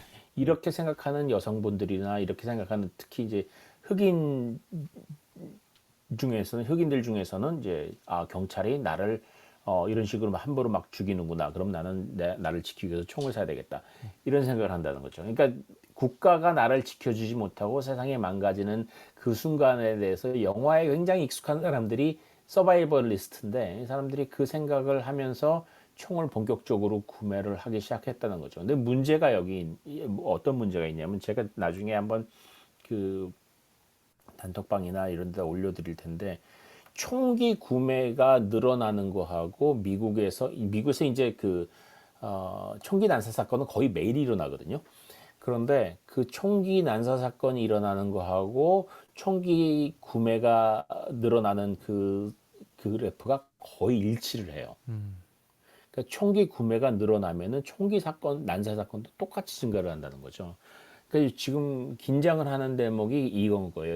2020년에 미국에서 가장 이제까지 그 통계가 시작된 이후로 최대 총기가 팔렸는데 이 얘기는 총기 난사 사건도 똑같이 증가한다는 얘기죠. 그래서 지금 긴장을 하고 있는 거예요. 근데 이걸 지금 미국에서 총기 규제를 하겠다? 그러면 다시 또 사람들이 총을 또 더 사게 되는 거죠. 그러니까 이게 정말 난감한 상황인 거예요. 그래서 이게 헌법에서 그 총기 소유를 보장하는 나라이기 때문에 어, 이 헌법을 해서 어떻게 해석하느냐도 항상 논란이 되어 왔고, 그래서 그걸 붙들고 있는 그 NRA 같은 단체들이 있기 때문에 사람들이 지금 정치권에서 이 총기 규제 개혁 얘기를 함부로 꺼내지 못하고 있고, 그러는 사이에 팬데믹 지나면서 풀린 총기가 너무나 많기 때문에 지금 다들 고민에 빠져 있는 상황이죠. 그리고 총기 난사 사건은 뭐 계속 일어나고 있습니다. 그런데 아마 작년도 굉장히 치솟았는데 아마 올해도 총기 난사 사건은 굉장히 많이 일어날 것으로 지금 예측하고 있습니다. 심각한 상황이죠. 어, 무섭네요. 안 그래도 지난 주말에 저희 집 근처에 사람들이 시위를 했는데요. 네, 혹시 아시는지 모르겠는데 캘리포니아에 지금 어서트 웨폰 밴이 있어요. 한 아 30년 벤이 좀 넘게 있는데 네, 지금 그거 페더럴 저지가 위헌이라고 돌려보냈거든요.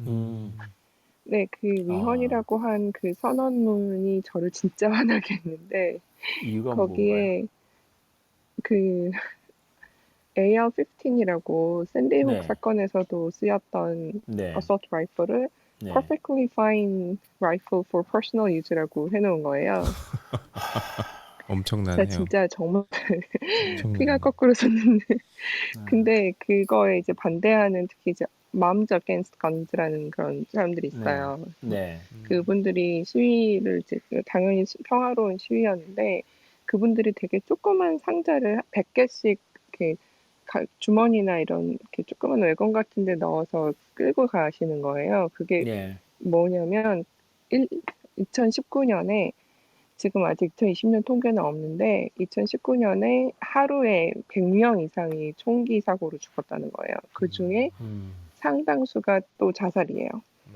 맞아요.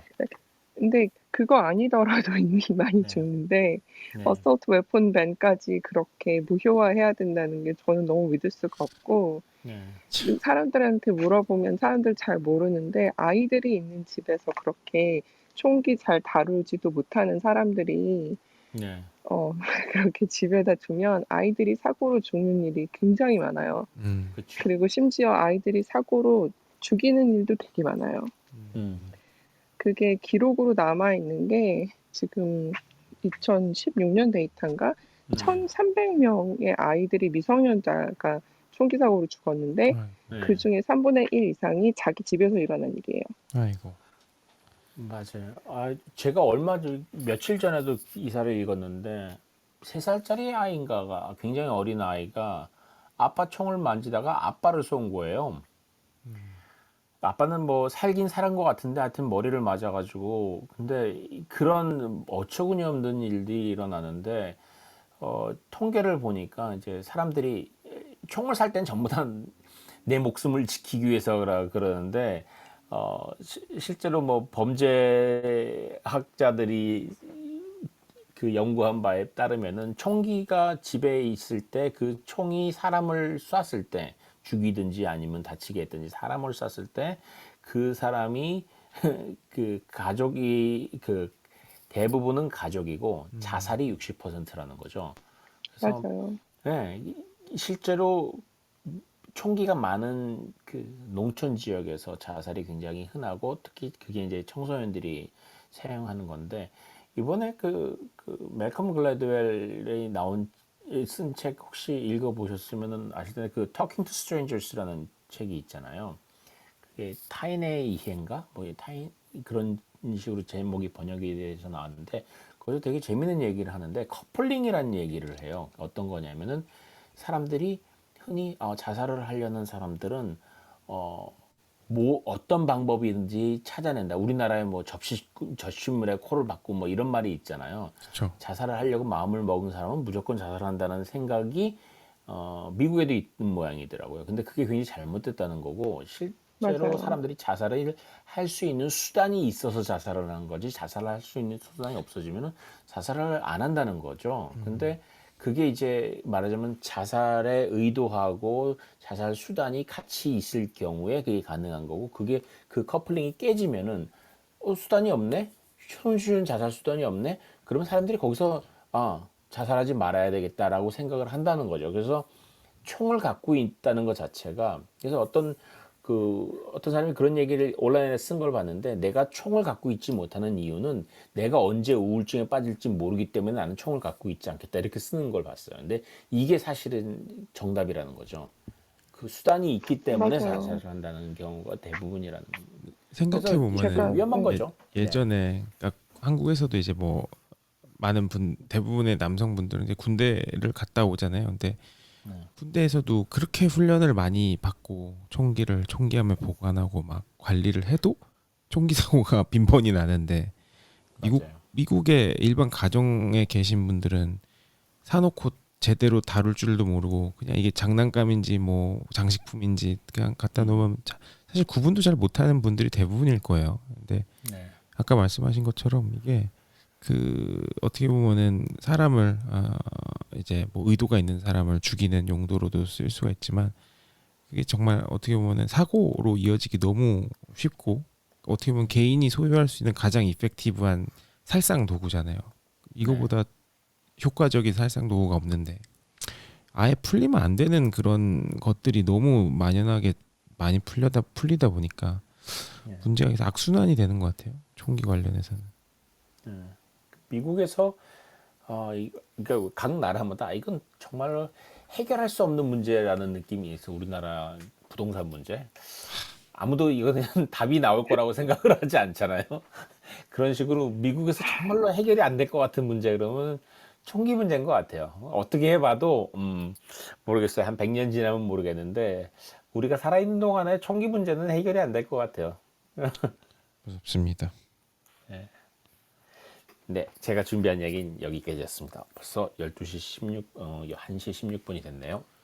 예, 사실 오늘 또 저희가 또 너무 재미난 이야기 준비한 게 너무 많아가지고 사실 뭐 저희가 또 준비한 시간이 벌써 이렇게 흐르긴 했는데 원래 저희 그 또 준비한 이야기가 많아가지고 오늘은 그 같이 말씀을 나누는 시간을 안 갖는 쪽으로 잠깐 얘기를 했는데 한 5분 10분 정도만 열어보는 건 어떨까요, 상현님? 괜찮을 것 같아요. 괜찮으세요? 상현님, 너무 상현님이 늦으셨으면 또 늦으셔서 네. 아니, 저는 뭐 12시 반까지 괜찮습니다. 네, 그러면 저희 뭐 잠깐 뭐 혹시라도 없으시면은 한 2, 3분 안에 마무리를 하고 지금이라도 혹시 네. 손 같이 들어주시면은 말씀 나누고 싶으신 분들이 계시면은 손을 들어주시면 바로 올려드리고 아니면은 저희 뭐 한 1, 2분 있다가 마무리 인사하면서 마무리를 지어도 좋을 것 같습니다. 네. 네, 뭐 질문하시는 분들 올라오시는 동안 제가 잠깐 오디오를 오셨다. 유님 유님 안녕하세요. 오셨습니다. 네, 안녕하세요. 네, 저 네. 그냥 이것저것 얘기 듣다가 갑자기 생각이 나서 아까 NRA 얘기를 하셨잖아요. 네. 그래서 저도 얘기 들은 게 NRA가 원래 그 뉴욕에 그 본부가 있었는데 네. 거기서 엄청 탈탈 털리고 지금 NRA가 거기 파산 신청을 했다고 그러더라고요. 맞아요.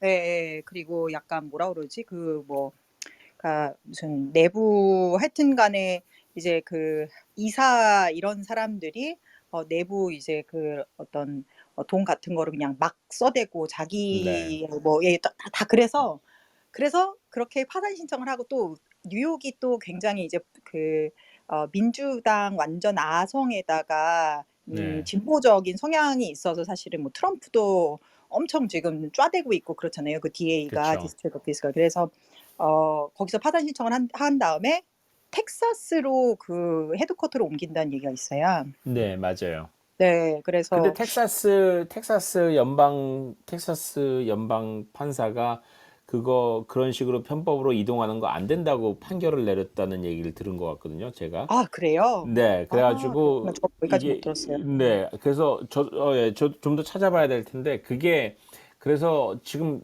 그게 쉽지 않게 됐어요.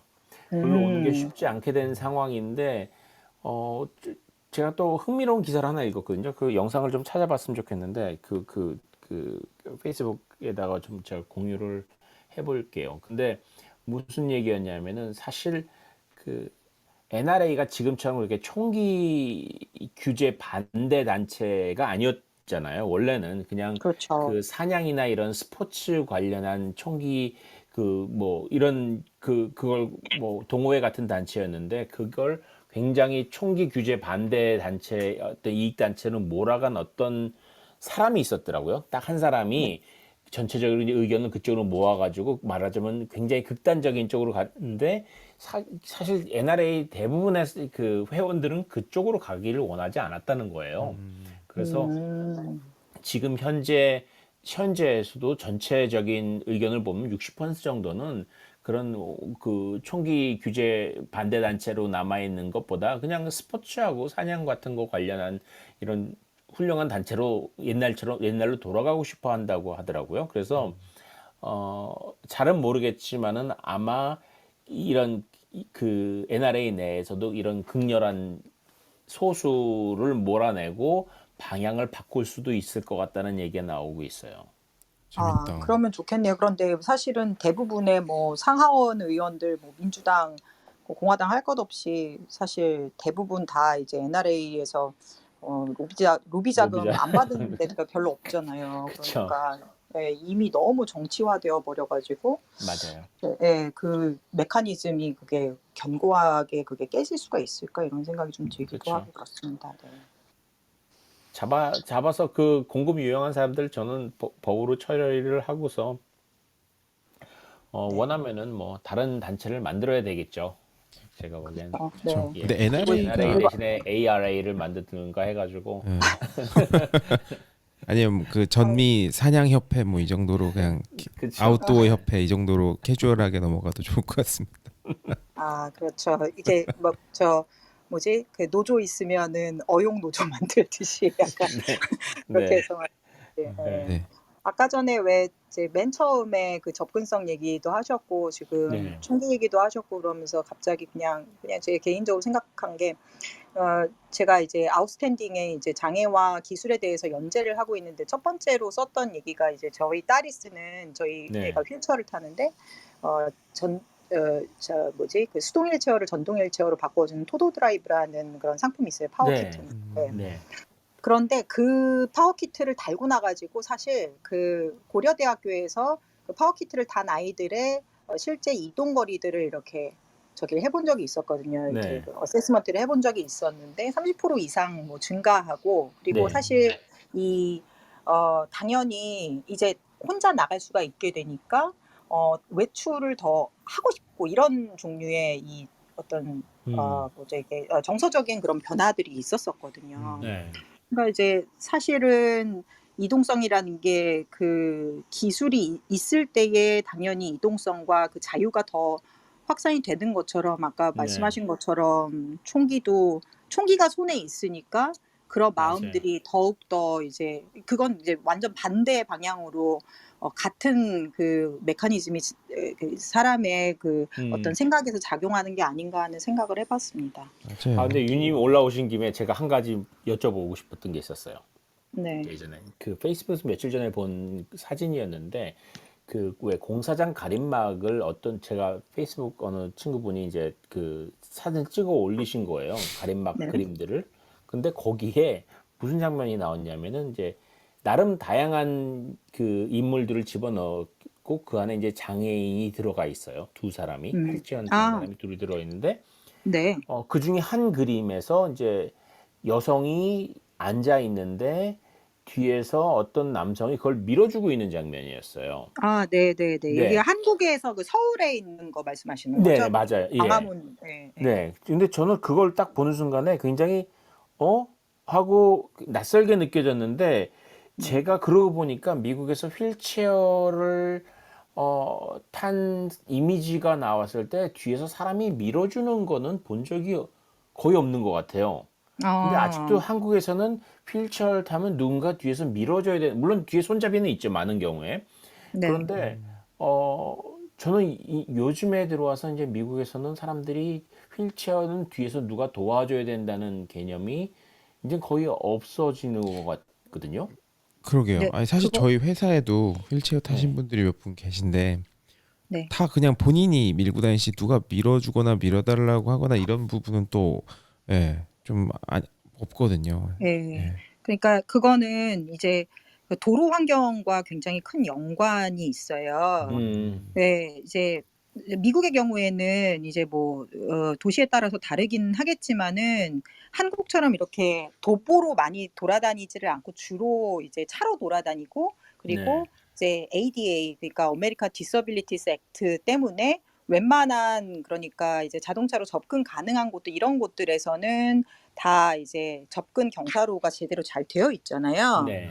그런데 한국의 경우에는 그렇지가 않아요. 그래서 실제로도 지금 그 보건복지부에서 법을 하나 개정을 한다고 났는데 이제 그 장애인 편의시설에 관한 법령이라는 게 있어요. 그런데 그게 네. 뭐냐면은 300제곱미터인가 300제곱미터 정도의 그 면적을 가진 그러니까 그게 몇 평 정도 되지? 한 40평, 3, 40평 정도 되는 영세 사업장 그러니까 뭐 식당이든 뭐 약국 이런 데들 있잖아요. 네. 네. 그런 데에 그런 데에 원래 신규나 아니면은 이제 그러니까 얘를 갖다가 새로 바꾸는 개축을 하는 그런 경우에 이 장애인 그 접근 시설을 갖다가 만들어야 된다라는 그런 그 법안 같은 것들을 새로 이제 그 개정안을 냈는데 우리나라는 이제 ADA는 말하자면 그냥 장애인의 접근 시설을 보장을 해야 된다라고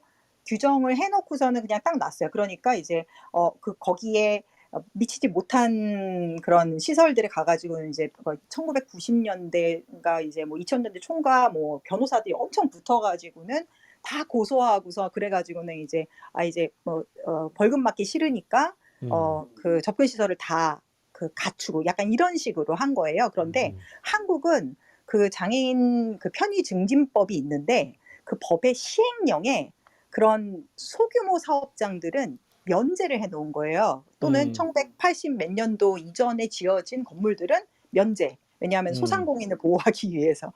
그래서 네. 그거를 이제 그 이번에 그 보건복지부에서 그 규정을 대폭 완화를 해가지고 뭐 열 몇 평 그러니까 한 50제곱미터 정도의 그 넓이의 아주 조그만한 그 사업장들의 경우에는 증축, 개축을 하는 경우, 신축을 하는 경우에 다 장애인 그 경사로를 의무적으로 설치해라 이런 식으로 약간 좀 그 풀어놓은 거예요. 그런데 이것조차도 여전히 장애인 단체에서 반발을 하고 있죠. 그냥 네. 그 시행령 자체가 이동권을 저해하는 일종의 그러니까 헌법에 그 위반이 된다는 거예요. 그래서 지금 헌법 소원을 지금 제기하고 있거든요. 그 시행령 자체를. 즉 제가 말씀드리는 거는 우리나라에 한 100개 정도의 이런 소규모 사업장들이 있다라고 하면은 95% 정도는 그 아까 그 법의 그 예외 규정에 들어가요. 그래서 장애인 그 접근 시설을 갖추지 않아도 되거든요. 그러니까 우리 같은 경우는 이렇게 특히 서울 같은 경우는 집 주변에 이제 들어갈 수 있는 작은 가게들이 많은데 그 작은 가게들이 그 휠체어 접근성들이 거의 안 갖춰져 있는 거죠. 그러니까 그런 상황에서는 밀어주는 사람이 이렇게 들어가지고 해주거나 아니면은 그 모터가 달려 있는 전동 휠체어를 쓰거나 둘 중에 하나여야 돼요. 그런데 전동 휠체어의 경우에도 사실은 전동 휠체어가 오히려 턱이 있을 때 더 들어가기가 힘들거든요. 네, 그렇기 때문에 보통 전동 휠체어를 쓰는 경우에는 그런 작은 그런 사업장, 예를 들면 편의점이라든지 뭐 이런 데 절대로 들어갈 수가 없어요. 그러다 그 보니까 이미지는 좀 굉장히 그 한국적인 상황이 많네요. 그 이미지는. 네, 그러니까 이제 보시면 아시겠지만은 이제 서울에서 돌아다니다 보면은 전동 휠체어, 무겁고 육중한 전동 휠체어를 밀고 다니거나 아니면은 예를 들어서 그냥 뭐 이제 도움이 필요하거나 이제 나이 드신 노인분들 이런 분들은 그런 전동 휠체어를 타고 다니는 대신 뭐 이제 스쿠터 타고 다니시는 분들도 있기는 하지만은 보통 수동 휠체어에 뒤에 보조자가 있죠. 그래서 예, 그런 이미지가 한국에서는 낯설지가 않은 거죠. 그냥 휠체어가 들어간 것만 해도 감지덕지다. 저는 약간 이런 생각이 들긴 합니다. 전 나중에 사실 감사합니다. 그 네. 윤희님 그 저희 액세시빌리티 관련해서 이야기를 한번 또 초청해서 또 들어봐도 좋을 것 같아요. 네. 네, 뭐 기회를 주시면 열심히 공부를 해보도록 하겠습니다.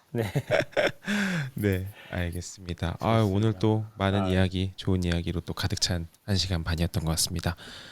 네, 또 저희 그 다음에는 한번 저희가 사실 이번에도 그 카카오 그 점점점 그걸로 같이 동시 송출을 해보려고 했는데 이 테크니컬 리미테이션이 좀 있네요. 그래서 조만간 좀 해결되면은 그쪽도 같이 좀 송출을 하지 않을까 이런 생각도 들고 아까 말씀드린 대로 페이스북 저희 뭐 오피스아워 페이스북 그룹 검색하시면 나옵니다. 그리고 오피스아워 저희 오픈 챗 개설했으니까요. 방송 중에 오늘도 몇 분께서 이렇게 의견 카톡 통해서 말씀해 주셨는데 해주시면은 또 중간중간 저희가 또 답변 드릴 수 있는 부분 해드리도록 하겠습니다. 그러면 또 오늘은 여기까지 하고 한번 마무리를 지어봐도 좋을 것 같은데요. 네. 재밌었습니다. 감사합니다. 예, 감사합니다. 감사합니다. 다음 주에 뵐게요. 네, 들어가세요.